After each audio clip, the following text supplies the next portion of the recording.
The M16, the weapon that has endured every conflict the United States has been in since 1993, from Vietnam through the Gulf War to the present Iraqi war.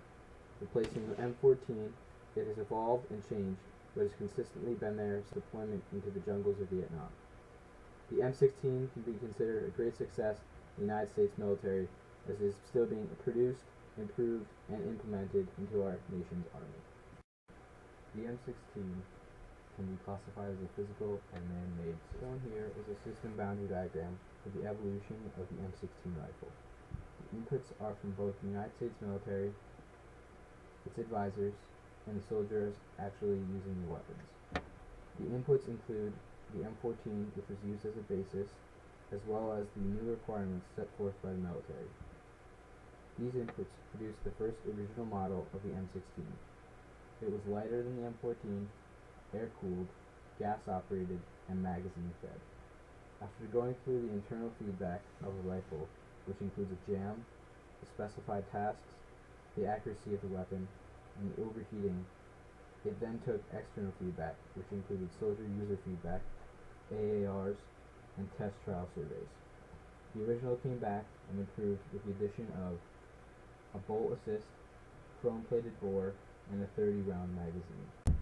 The rifle was now called the M16A1, and it went back through the extensive internal and external feedback and was now enhanced into the M16A2, which from the feedback included a 5.56 by 45mm round, an adjustable rear sight, a case deflector, a heavier barrel, an improved handguard, pistol grip and buttstock, and a semi-auto and burst selector.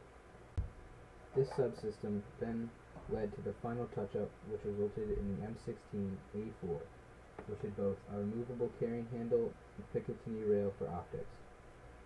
At this point, the weapon was finished. After feedback for the M16A4 weapon, it was made into a smaller barrel weapon for close combat. The smaller weapon was now called the M4 carbine. This is the other output, besides the M16A4, for the evolution of the M16 rifle. This is a systemogram for the M16 evolution. So first we start off with an M14. It evolves with using feedback. We need an upper and lower receiver and a weapon that's better on full automatic. This results in the AR-15, the original AR-15. After using this AR-15, the military asked for certain specifics and requirements, and this upgraded version is known as the original M16. The M16 then took a slight detour and became the XM16E1 or the M16A1. This was used mostly by the United States Marine Corps. It's essentially the same weapon as the original M16 with the addition of a forward assist. The other path that the M16 evolved was straight up into the M16A2, which was given a forward assist, a new rifling pattern, a thicker barrel, and a rear sight. Going back to the M16A1, it developed just like the one developing into the M16A2. It developed with a new rifle, thicker barrel, rear sight, and also a different handguard. The M16A2 then developed into the M16A3.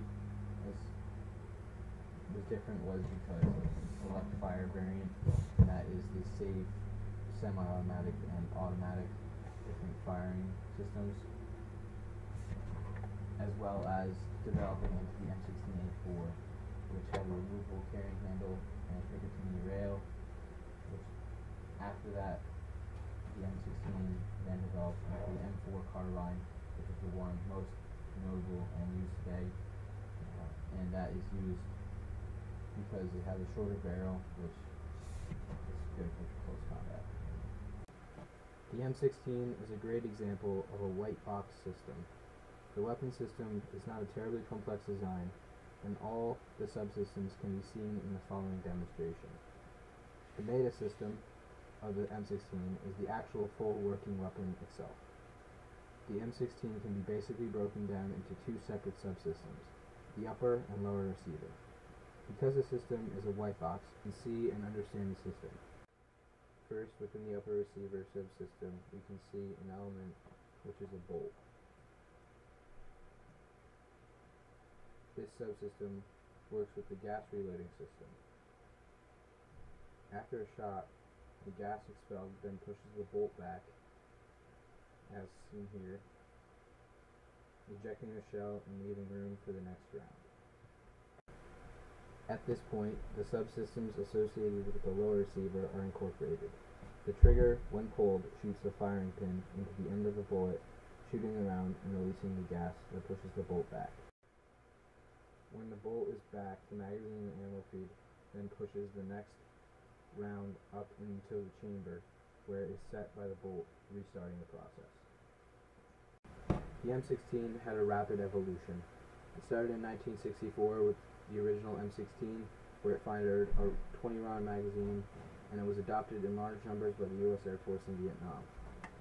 It also has the original 3-prong flash hider, and it shot a 5.56 by 45mm round. Next in the evolution of the M16 was the M16A1. What distinguished it from the M16 original was the fact that it had a forward assist button and a chrome bolt carrier. Next was the M16A2. This had a different upper receiver, and it had the addition of a brass deflector and a more complicated range adjustable rear sight, designed to reduce the amount of material that would be kicked up by the muzzle blast when firing in the prone position. Lastly, the M16A4 is essentially an A2 upper receiver with a fixed handle. Both of these, the A2 and the A4, are used presently in the United States military. The system life cycle of the M16. The first phase is establish a system need. The U.S. needed to replace the M14 weapon as it was not providing enough fire superiority in Vietnam. M14 was also unreliable in full auto, and the new weapon had to provide both reliable fire superiority and a compromise between a higher powered rifle and a light firepower. The risks included in this step was if the M16 didn't work, they'd be back to square one without being able to put another weapon forward and putting a bunch of money into something and having it not end up working. The system stakeholders in this stage of the system's life cycle would be the United States military. The next step is developing a system concept. So some system concepts were drawn up and included a gas operated in the magazine-fed rifle. The early M16 rifle had a very thin barrel and brittle handguard. The risks for the first design was the weak barrel and handguard. And it also only had 4 rifling grooves and would allow the bullet to yaw in long distances, which pretty much means spin in a way it wouldn't go as far as it really needed to. The system stakeholders in this stage of the system's life cycle would be again the United States military as well as the design team. Design and develop system. The original M16 was produced in central Vietnam with some problems. First, the M16 didn't have a chrome-lined barrel or forward assist.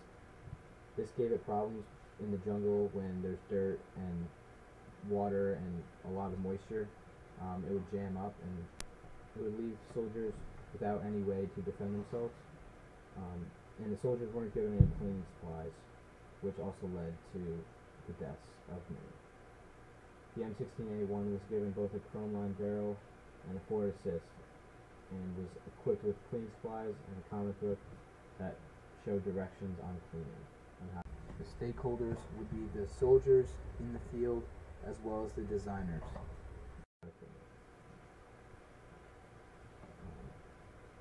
Produce system, the next phase in the life cycle. Mass production in 1969 officially replaced the M14 with the M16A1. Unfortunately, the M16A1 still had a thin barrel and brittle handguard. The M16 got good reviews from soldiers, but improvements needed were new rifling. They couldn't shoot as far as it needed to be. A thicker barrel for more sturdy and pretty much being soldier-proof, and a different flash suppressor. The next step was the M16A2, which satisfied these requirements and made other small improvements. The stakeholders would be the production company, as well as the soldiers in the field who are using the weapon. So deploying the system. After each variation of the M16 was created, they would be subsequently shipped to Vietnam. After going through actual combat testing, the model would be upgraded and fixed, and then produced again with these new requirements. This occurred up until the M16A4, which is most widely used by the military now. The risk in this life cycle phase would include having different weapon systems in the same unit, and it would cause confusion across the unit. The stakeholders in this stage would be the United States military upon receiving the weapons, as well as the production company. The operating system phase. This phase of the M16's life cycle is still happening, as the M16 is still in use.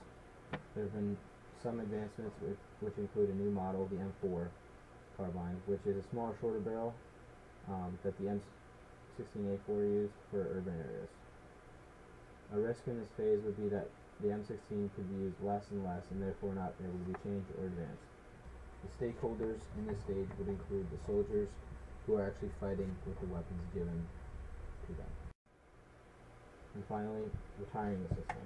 This phase has not occurred yet and will not start until a new weapon that is better than the M16 is developed. A risk associated with this phase could be that there are so many M16s in circulation that it will be hard to integrate a new weapon while retiring the M16. The stakeholders in this stage would be the United States government, because they would not want extra surplus M16s out on the open market for anyone to own. Finally, after retiring the system, ethical considerations would have to be thought about. After determining the M16 with the surplus of the assault rifles, there would be a higher chance that the weapons could get into the wrong hands. These excess weapons could be put onto the market and used for the wrong reasons. It wouldn't technically be the fault of the United States, but because of the weapons originating in the United States, some might believe that it would be the United States' problem.